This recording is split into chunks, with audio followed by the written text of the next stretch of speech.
Assalamualaikum warahmatullahi wabarakatuh. Puji syukur kehadirat Tuhan Yang Maha Esa atas rahmat dan karunia-Nya sehingga kita semua masih dalam keadaan sehat walafiat. Terima kasih kepada Bapak Yul Henry selaku dosen pengampu mata kuliah Perekonomian Indonesia. Pada kesempatan kali ini, saya akan mempresentasikan materi mengenai perekonomian Indonesia pada masa Orde Lama. Selanjutnya, materi yang pertama yang akan saya bahas yaitu tentang latar belakang ekonomi pasca kemerdekaan. Ketika proklamasi kemerdekaan berkumandang pada tahun 1945, Indonesia tidak serta-merta mewarisi kemerdekaan dalam arti ekonomi yang seutuhnya. Sebaliknya, kita mewarisi kondisi ekonomi yang sangat memperhatinkan. Sebuah warisan pahit dari masa penjajahan Jepang yang singkat namun merusak dan dominasi kolonial Belanda selama berabad-abad. Infrastruktur yang vital seperti jalan, jembatan, pelabuhan, dan pabrik banyak yang hancur atau tidak terawat akibat perang dan eksploitasi. Sektor industri dan perkebunan yang seharusnya menjadi tulang punggung ekonomi sebagian besar masih berada dalam cengkeraman pihak asing, terutama perusahaan-perusahaan Belanda. Negara yang baru berdiri ini juga belum memiliki lembaga ekonomi yang memadai, kerangka hukum, regulasi, dan institusi yang diperlukan untuk mengelola perekonomian modern nyaris tidak ada.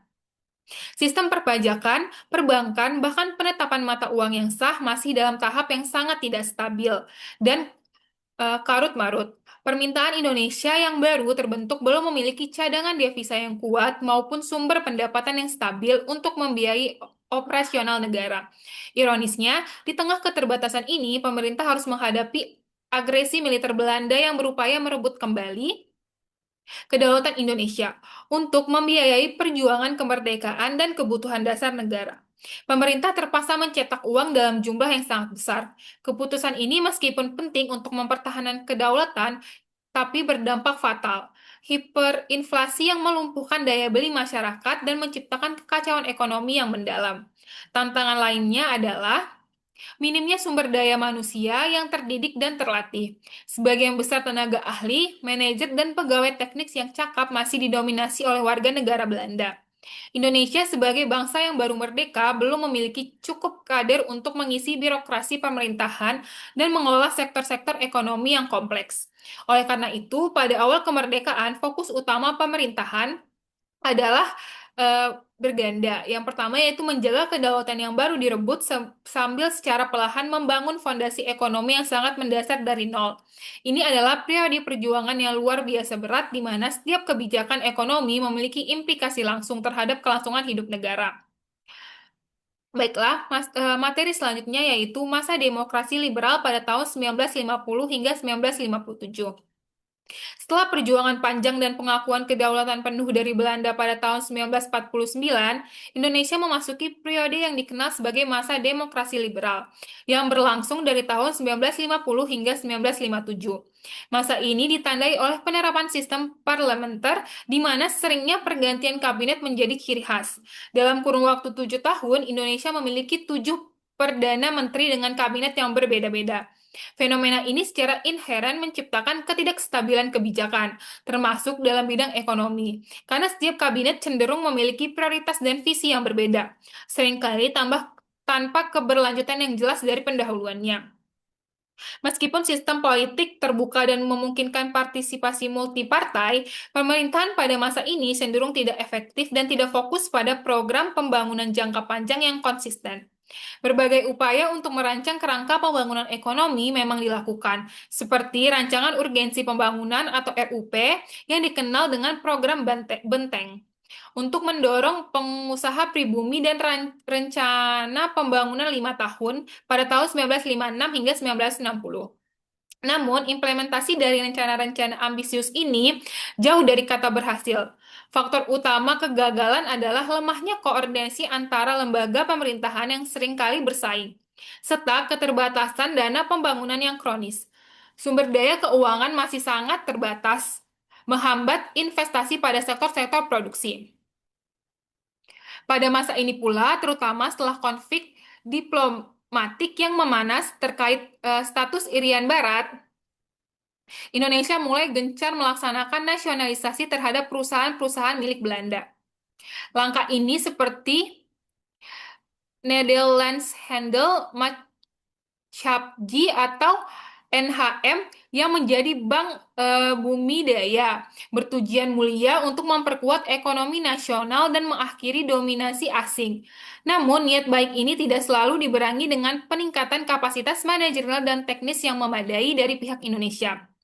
Banyak perusahaan yang dinasionalisasi kemudian kesulitan beroperasi secara efisien, bahkan mengalami penurunan produktivitas.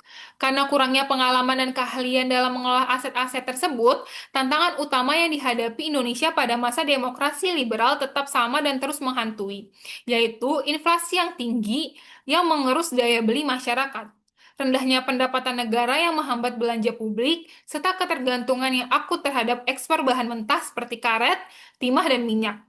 Sektor industri nasional belum menunjukkan tanda-tanda perkembangan yang signifikan dan secara keseluruhan. Pertumbuhan ekonomi masih stagnan, jauh dari harapan kemakmuran yang dicita-citakan pasca kemerdekaan. Materi selanjutnya yaitu tentang masa demokrasi terpimpin pada tahun 1959 hingga 1965. Memasuki tahun 1959, Indonesia mengalami pergeseran politik yang drastis. Melalui dekret Presiden 5 Juli 1959, Presiden Soekarno membubarkan parlemen hasil pemilu 1955 dan mengganti sistem pemerintahan menjadi demokrasi terpimpin. Dalam sistem ini, kekuasaan presiden menjadi sangat dominan, mencakup hampir seluruh aspek kehidupan bernegara, termasuk dalam pengambilan kebijakan ekonomi. Ini adalah titik balik di mana pendekatan ekonomi liberal ditingkatkan demi pendekatan yang lebih terpusat.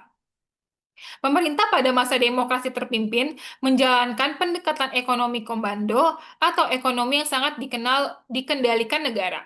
Segala sektor strategis dikuasai penuh oleh negara dan intervensi pemerintah dalam kegiatan ekonomi sangat masif.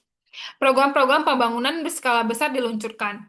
Yang paling ambisius adalah Rencana Pembangunan Nasional Semesta Berencana pada tahun 1961 hingga 1969. Rencana ini mencakup berbagai sektor, namun pelaksanaannya lebih banyak diarahkan pada proyek-proyek yang bersifat politis dan simbolis. Pemerintah juga gencar membangun berbagai proyek mercusuar seperti Monumen Nasional atau yang biasa kita kenal Monas, Komplek Olahraga Gelora Bung Karno, dan Hotel Indonesia. Proyek-proyek ini bertujuan untuk menunjukkan kemandirian, kebesaran, dan kemajuan bangsa di Indonesia di mata dunia sebagai simbol kebanggaan nasional. Namun sayangnya, pembangunan proyek-proyek megah tersebut tidak disertai dengan pendanaan yang berkelanjutan dan terukur. Sumber daya keuangan negara yang terbatas tidak mampu menopang ambisi besar ini.